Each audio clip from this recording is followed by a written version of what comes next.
We found a unalive map and my friends pinned my location there. I wasn't ready to die. I'm not really into horror.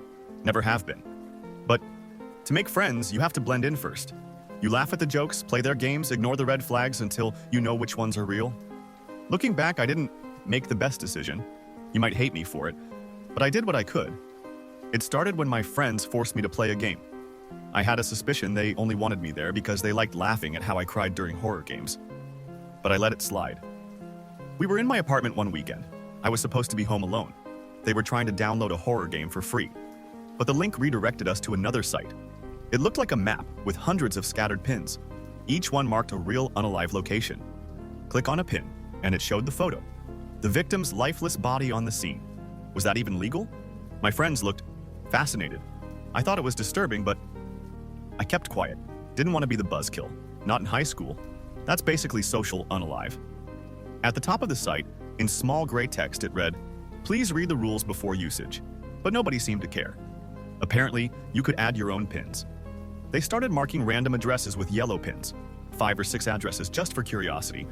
The ones already there were red. I didn't like it. The red ones felt wrong. Then one of the 4 friends grinned. "Yo, Alex, look!"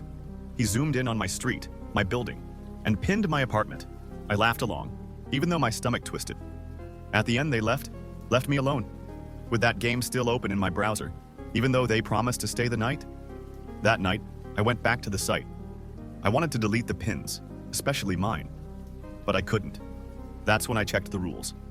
You may add and move pins. You cannot delete them. So I had no option. The next day, my parents came home. My sister too. She'd snuck out to see her boyfriend while the house was empty. Everything felt normal again, like nothing ever happened. That night, I was watching TV with my dad when a breaking news report came on. An unalive case of an entire family. The house on the screen looked familiar. Then the address appeared. I remembered where I saw it. I stood up quietly. Without making a commotion, I walked to my room. Opened the site. Only a few yellow pins were left. And I found what I was looking for. My hands shook as I clicked. It was the same address, the same house. And the photos? I checked the other pins that had turned red. More unalive photos. Then right in front of me, another yellow pin turned red. Only one yellow pin remained. Mine? I froze, then clicked it. The image loaded slowly. It was me, sitting at my desk. I turned to the window. The curtain moved. A soft shift like breath. My chest clenched. I rose step by step as if something unseen was dragging the air behind me. I pulled the curtain open, and there she was, standing just outside the glass, 14 floors up. She smiled softly.